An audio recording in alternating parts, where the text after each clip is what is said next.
Dari Aceh kita bergeser ke Bali, pemirsa. Perkelahian yang berujung pada hilangnya nyawa kembali gegerkan Kabupaten Bangli, Bali.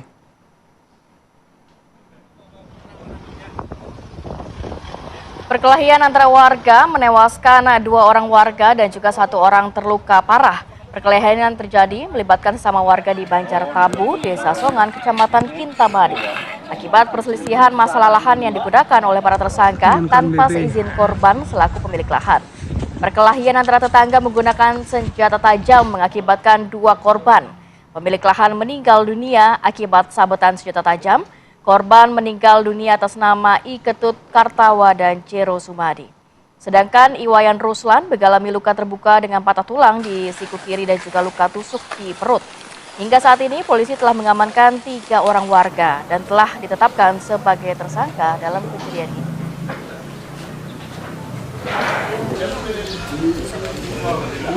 Pakai sama si berisi.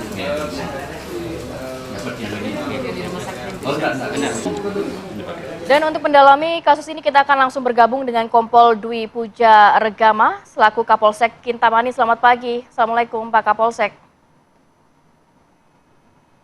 Waalaikumsalam Mbak Rati, Mas Reza. Selamat pagi.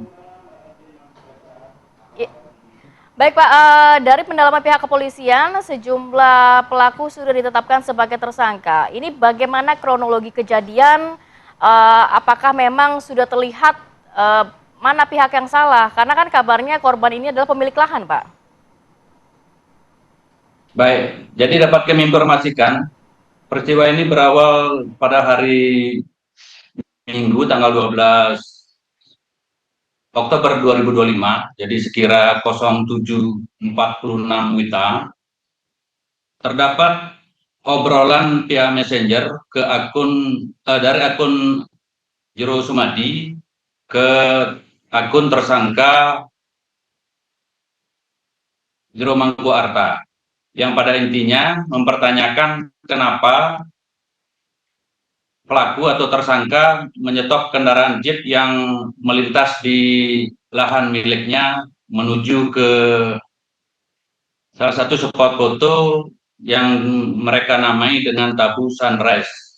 Demikian Mbak awalnya. Kemudian karena adanya chat dimaksud, ada tantangan selanjutnya dari akun Jero Sumadi yang menantang tersangka JMA untuk bertemu dan melakukan perkelahian. Selanjutnya, pada saat tersangka JMA kembali ke rumahnya, dihadang oleh korban Jero Sumadi bersama dua saudaranya, Kartawa dan Jero Ruslan, sehingga terjadi ketegangan. Kemudian karena para korban membawa senjata tajam, tersangka JMA kembali ke rumah dan menyampaikan tantangan perkelahian dimaksud kepada dua saudaranya, sembari mengambil senjata tajam di rumahnya berupa 1 tombak dan 2 pedang. Selanjutnya mereka bertiga kembali ke lokasi atau ke TKP di tempat penghadangan pertama dilakukan oleh korban Jero Sumadi bersama dua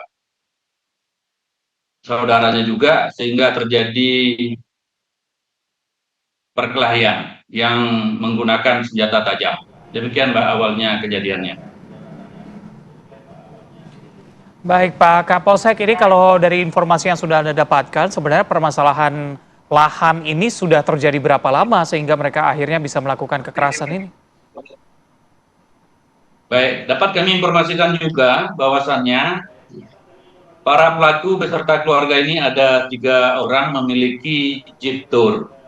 Yang bersangkutan atau para pelaku berinisiatif membuat spot foto di areal Gunung Batur.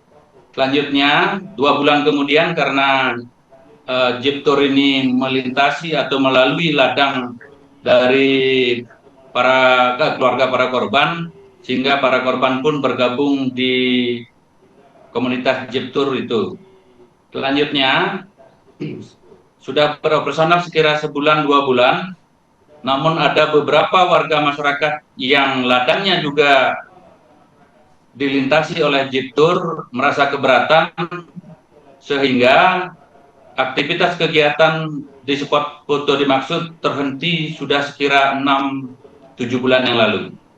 Pada hari kejadian, hari Minggu tanggal 2 Oktober 2025, ternyata terdapat aktivitas sekira 5-6 jet tour yang mengarah ke spot foto yang berpapasan dengan tersangka JMA dan sempat dihentikan, kemudian drivernya dipertanyakan kenapa masuk ke spot ini padahal ini kegiatannya sudah vakum, sehingga disampaikan oleh driver atas seizin korban dari Jero Sumadi untuk melakukan aktivitas pada hari itu. Demikian, Mas.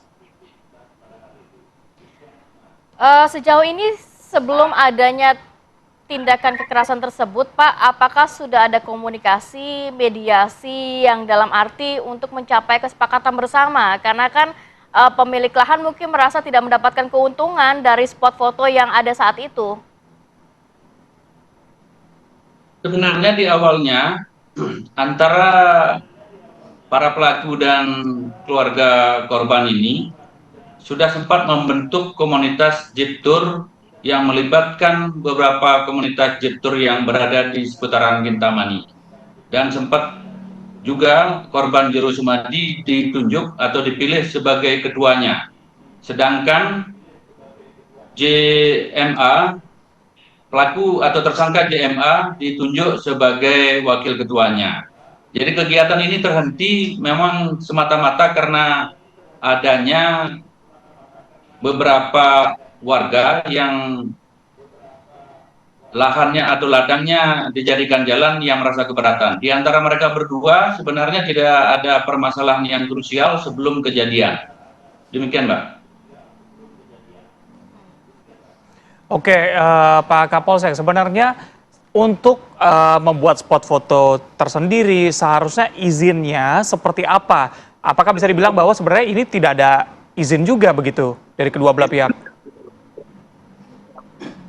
Betul, setelah kami telusuri,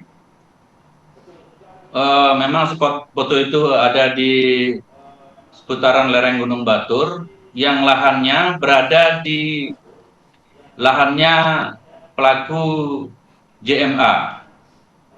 Namun menuju ke arah spot foto itu melintasi beberapa lahan atau ladang milik warga lain, termasuk ladang atau lahan dari korban Jero Sumadi beserta keluarganya.